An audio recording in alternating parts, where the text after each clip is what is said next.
Lynne, you're next.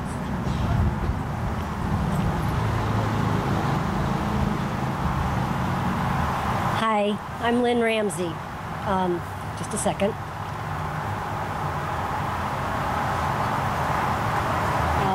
Christine made me do this. She said that it would allow me to have my hands free, and plus it would totally embarrass me. So she's up there giggling right now. Okay, enough of that. Instead of a speech, I thought I would just read to you a letter that I wrote to her a couple of days ago. Can you hear me? Oh, sorry. Thanks, honey. No. No, I can't. That would be multitasking. All right, is that better? Thank you. Okay. All right, so here's the letter. Hey, you. So we're having a wonderful celebration to honor you. There will be lots of your family, friends, colleagues, and admirers. I hope you can attend one way or another. I'm doing okay. I miss you terribly. While I was preparing decor for your party, I realized that we always did this kind of thing together. We'd talk and giggle the whole time while we were creating gorgeous silent auction baskets and raffle items. Our Type A personalities wouldn't let us quit until the job was done, or we totally collapsed.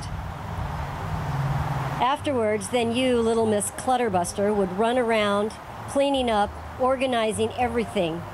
You'd have everything in little paper bags with handles on them and stickies on top, identifying what they are, because that's how you worked, my little pristine Christine.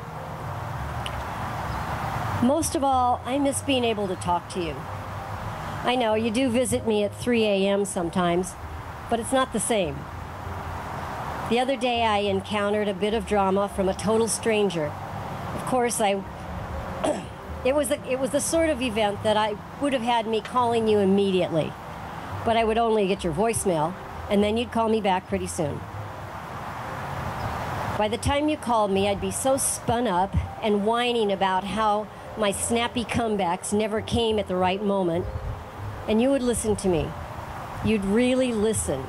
There'd be no advice, no judgment, and afterwards, your words would be like a soothing balm, and then we'd probably laugh about the doofus that upset me so much.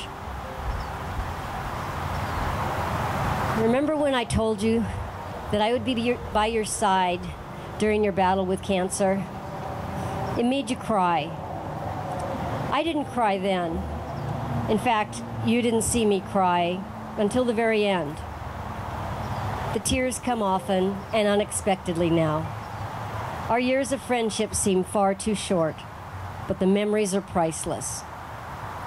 Although our 3 a.m. chats aren't as good as the real thing, they'll have to do for now until we meet again. I'll love you always. Your partner in crime, Lynne.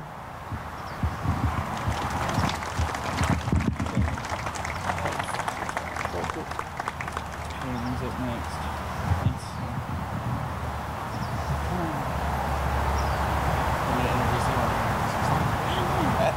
You don't want to. That's wrong. Carolyn Costin.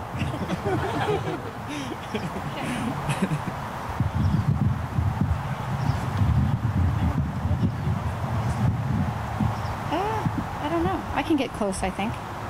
I realized that I kind of wanted to take my glasses off because it feels a little weird when you can't really see the speaker, but I have bifocals right here, so I'm not going to do that. I met Christine when she was 14 years old, and I actually went through the very first battle that she had with her body.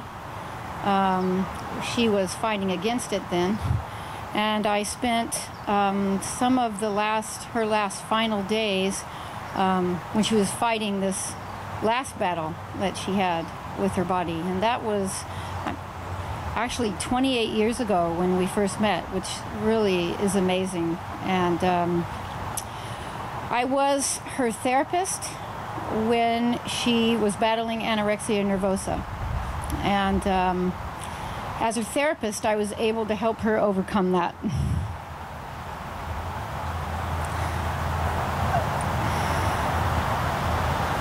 unfortunately, later as her friend, I wasn't able to help her overcome her other battle that was actually, as she described later when we were talking about it in the last few days, she actually said to me, you know, isn't it ironic that I fought so hard against my body all those years, and now I'm fighting so hard for it.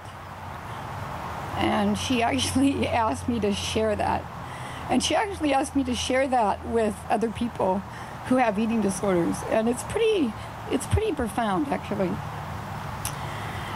She taught me this lesson. The whole 28 years I knew her, I would have this saying in my mind about her, and I'm sure you all can relate to it. It's something Ernest Hemingway wrote once, and he said, he talked about enduring with grace under pressure, and that was Christine. I couldn't even believe it when Kevin and Christine came to visit me at my husband Bruce and I at our house. I was thinking, oh, you know, what can I do for her when she comes? And she brought me a present. You know, that was Christine.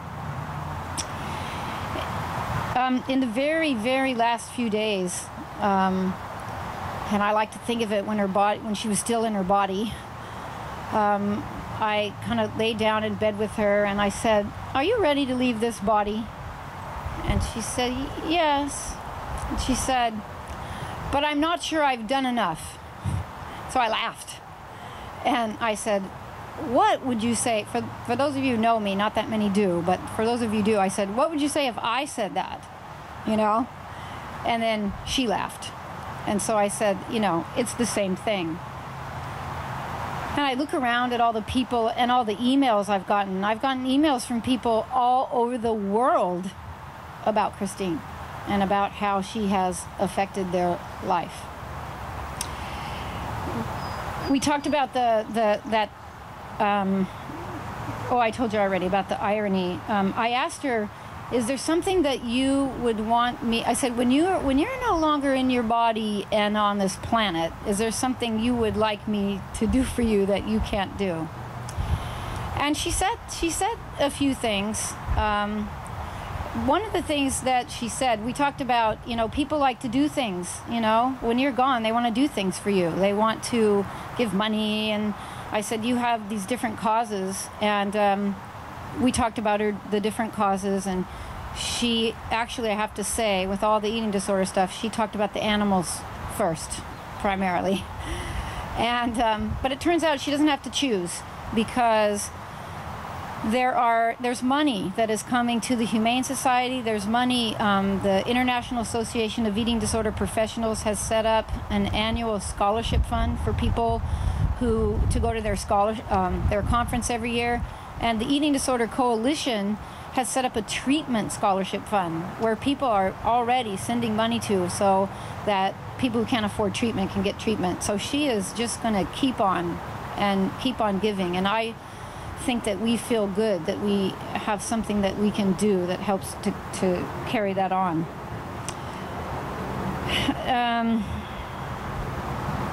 I guess the last thing I'll say is that, and this will be hard, she said, "I'll miss you."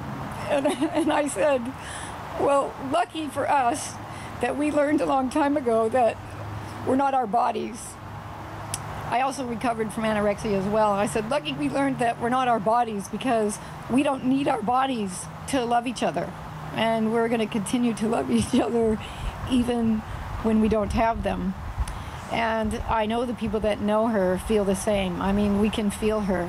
And I thank her all the time, because in the end, even though I was her therapist, she for sure ended up teaching me as much as I taught her. She didn't have to give specific lessons. She did it by being who she was and how she lived her life. And I know everybody who knows her has been touched by that. Thank you.